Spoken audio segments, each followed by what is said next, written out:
अगर ये वोट की शक्ति आपके पास नहीं होती सम्मानित साथियों, तो आपकी बस्तियों में पैर रखने के लिए कोई नहीं जाता। ये बाबा साहब अम्बेडकर के संघर्षों का परिणाम है कि चुनाव के बीच में, चुनाव के समय ये लोग आपके बीच आते हैं, लेकिन चुनाव के बाद क्या? 5 साल तक आप लोग इंतजार करते हैं कि नेता दोबारा दिखाई दे जाए। रोजगार ढूंढने का काम करता है। ये इन 15 साल चली निकम्मी सरकारों की देन है, जिन सरकारों की वजह से आज भी यहाँ का पढ़ा लिखा नौजवान रोजगार नहीं पा पाता है और माताओं बहनों को भी घर को चलाने के लिए मजदूरी करना पड़ता है। गरिमाई जीवन देने का काम भी सरकार नहीं कर पाई है।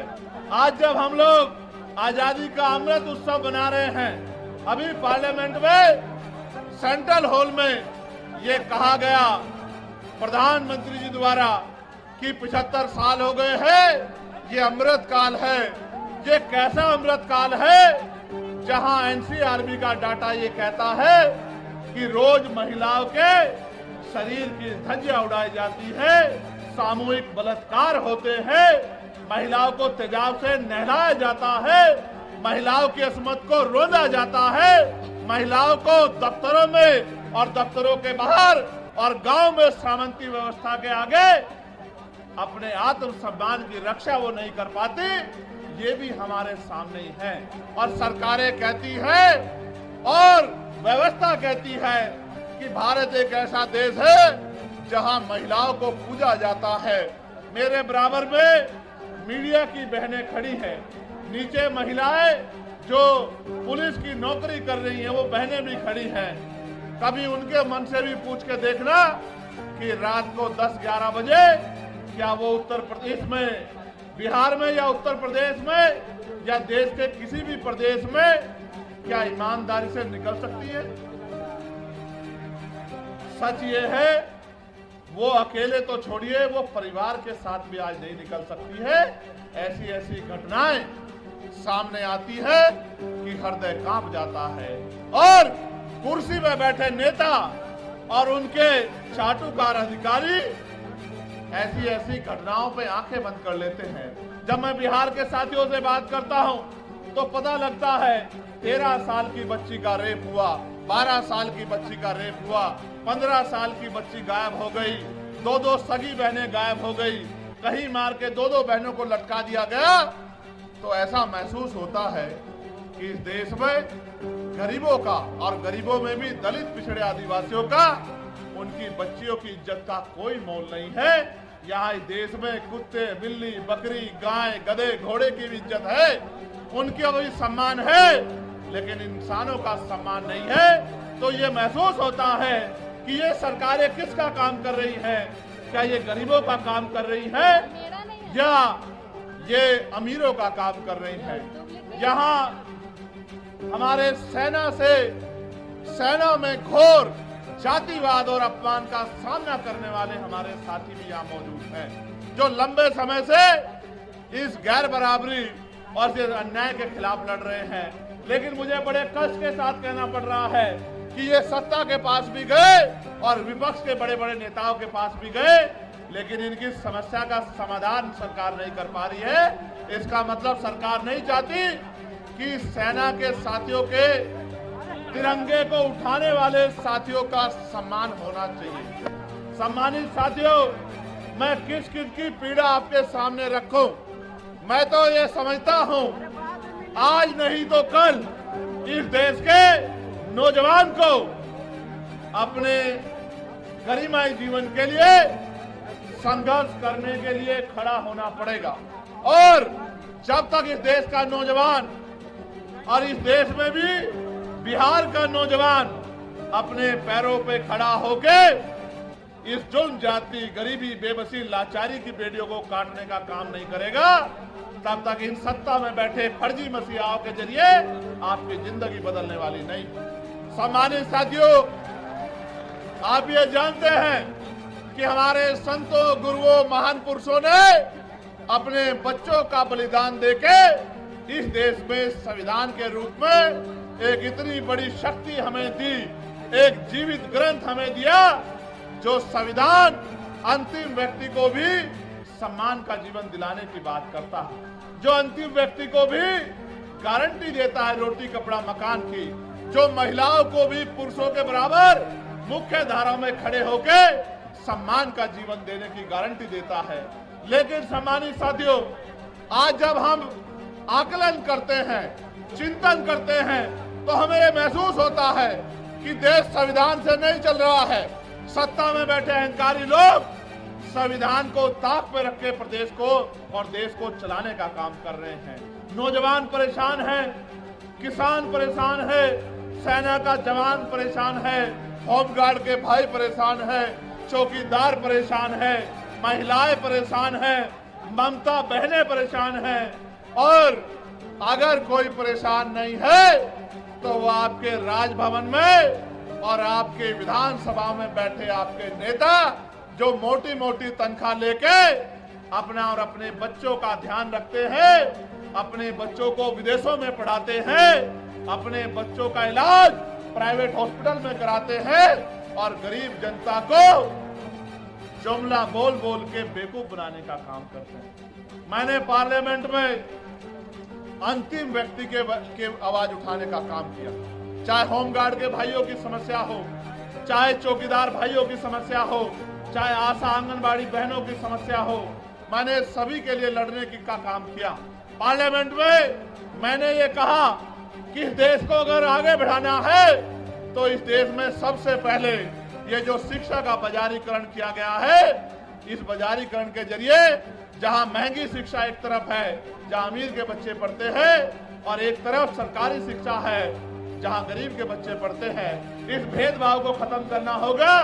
और प्रधानमंत्री राष्ट्रपति से लेके मुख्यमंत्री विधायक सांसद और क्लास 1 के अधिकारी से लेके 4th क्लास के कर्मचारी तक के बच्चों का, गांव के सरपंच से लेके और विधायक MP सबके बच्चों का की पढ़ाई सरकारी स्कूल में होनी चाहिए, जहां किसान का बच्चा बैठ के पढ़ता है, जहां मजदूर का बच्चा बैठ के पढ़ता है, उसी टेबल पे मंत्री, विधायक, सांसद, मुख्यमंत्री, राज्यपाल का बच्चा भी पढ़ना चाहिए।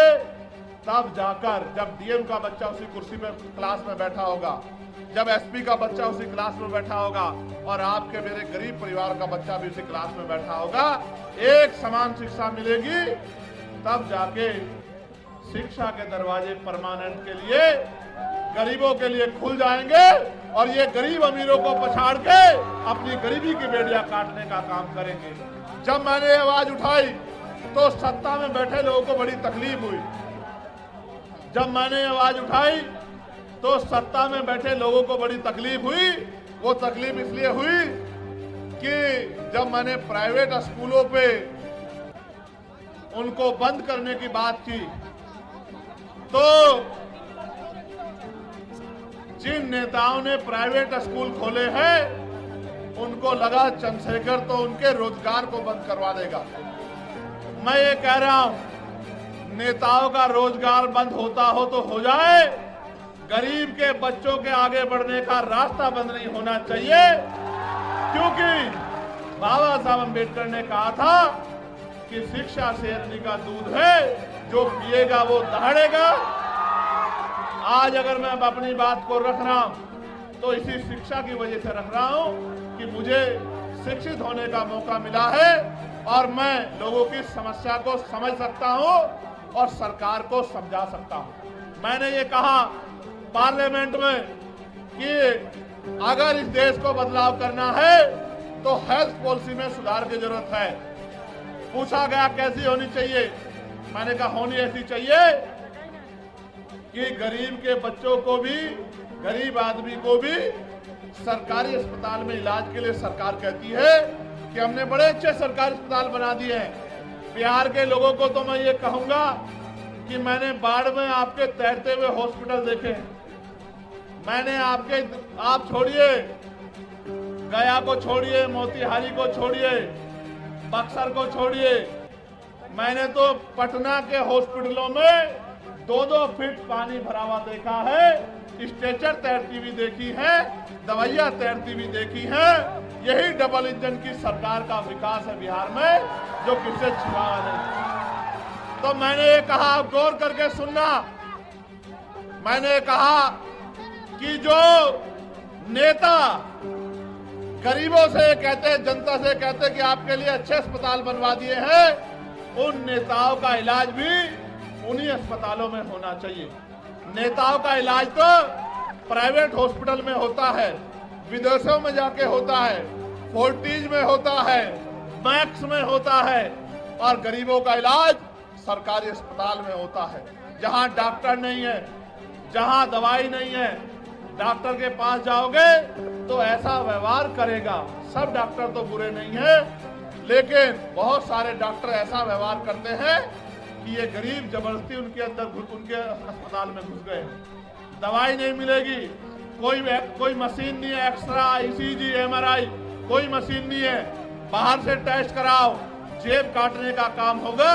तो मैंने ये कहा कि प्रधानमंत्री हो, राष्ट्रपति हो, केंद्रीय सचिव हो, प्रमुख सचिव हो केंद्र के, या मुख्य सचिव हो, या डीएम हो, एसएसपी हो, या मुख्यमंत्री हो, या मंत्री हो केंद्र के, स्टेट के, विधायक हो, सांसद हो, सबका इलाज और उनके बच्चों का इलाज सरकारी अस्पताल में होना चाहिए। जब उनका इलाज सरकारी अस्पताल में होगा तो आप देखना, डॉक्टर भी होंगे, दवाई भी होगी, टेस्ट भी होंगे, और गरीबों की जेब भी कटनी बंद हो जाएगी। ये बात मैंने पार्लियामेंट में रखी। सम्मानित साथियों, मैं लगातार बिहार को संघर्ष करते देख रहा हूं। बहुत सारी समस्याएं मेरे सामने रखी है। मैं आपको बहुत बड़ी गारंटी तो नहीं देता, क्योंकि इस गारंटी का काम तो देश के प्रधानमंत्री ने ले रखा है कि वो गारंटी बहुत देते हैं। वो तो इतनी गारंटी देते हैं कि इनकी गारंटी में कमजोर वर्गों के जीवन की गारंटी भी पीछे चली गई है।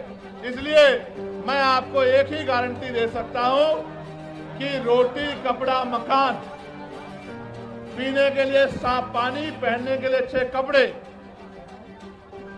अच्छी शिक्षा, अच्छी चिकित्सा, और नौजवानों को, पढ़े लिखे नौजवानों को रोजगार, महिलाओं को घर पे कुटीर उद्योग लगा के रोजगार, ये बहुत कोई बड़ा काम नहीं है। मैं आपको गारंटी देता हूं, आने वाले समय में आप आजाद समाज पार्टी को अवसर देना। अगर 1 साल के अंदर ये काम करके नहीं दिखाया तो जो आप कहोगे वो बात हम लोग स्वीकार कर लेंगे। आप पिछले लंबे समय से कभी किस पार्टी को मौका देते आए हो? कभी आप किसी को बनाते हो, कभी आप किसी को बनाते हो, और 5 साल तक आप इंतजार करते हो कि ये नेता किसी के बारे में ऐसे शब्द ना कहो जो आप अपने पिता के लिए नहीं सुन सकते। अगर सुन सकते हो तो कहो। मैं आपको गलत रास्ते पे नहीं ले जाना चाहता। हमेशा याद रखो, दूसरे के लिए उन्हीं शब्दों का प्रयोग करो जो आप अपने लिए सुन सकते हैं। अगर नहीं सुन सकते हो तो ऐसे शब्दों का प्रयोग ना करो, क्योंकि हर आदमी सम्मान रखता है। हमारा उनका राजनीतिक विरोध है, उनके कार्यशैली अच्छी नहीं है, हम उनकी आलोचना कर सकते हैं, उनके द्वारा बोले गए झूठ को बेनकाब कर सकते हैं, जनता के सामने उनकी असलियत को रख सकते हैं, लेकिन किसी को गलत कहना व्यक्तिगत रूप से ये अच्छा नहीं है। इसलिए मैं अपने साथियों से कहूंगा कि वो समझदार बने। साथ साथ मैं आपको ये कह रहा था कि यहाँ के नेताओं को आपने भरोसा किया। आप चुनाव से पहले वो आपकी गली में आते हैं, आपके पैर पकड़ते हैं, आपको चाचा, ताऊ, भाभी, बहन, चाची, ताई, पता नहीं क्या क्या शब्द कहते हैं, शराब पिलाते हैं, मिठाई खिलाते हैं, कपड़ा लुटाते हैं, सारे काम करते हैं। क्यों? क्योंकि बाबा साहब अम्बेडकर ने अपने 4-4 बच्चों के कुर्बानी देके आपकी उंगली में वो शक्ति दी है, जिसको चाहे कुर्सी में बिठा दो और जिसको चाहे कुर्सी से गिरा दो। अगर ये वोट की शक्ति आपके पास नहीं होती सम्मानित साथियों, तो आपकी बस्तियों में पैर रखने के लिए कोई नहीं जाता। ये बाबा साहब अम्बेडकर के संघर्षों का परिणाम है कि चुनाव के बीच में, चुनाव के समय ये लोग आपके बीच आते हैं, लेकिन चुनाव के बाद क्या? 5 साल तक आप लोग इंतजार करते हैं कि नेता दोबारा दिखाई दे जाए।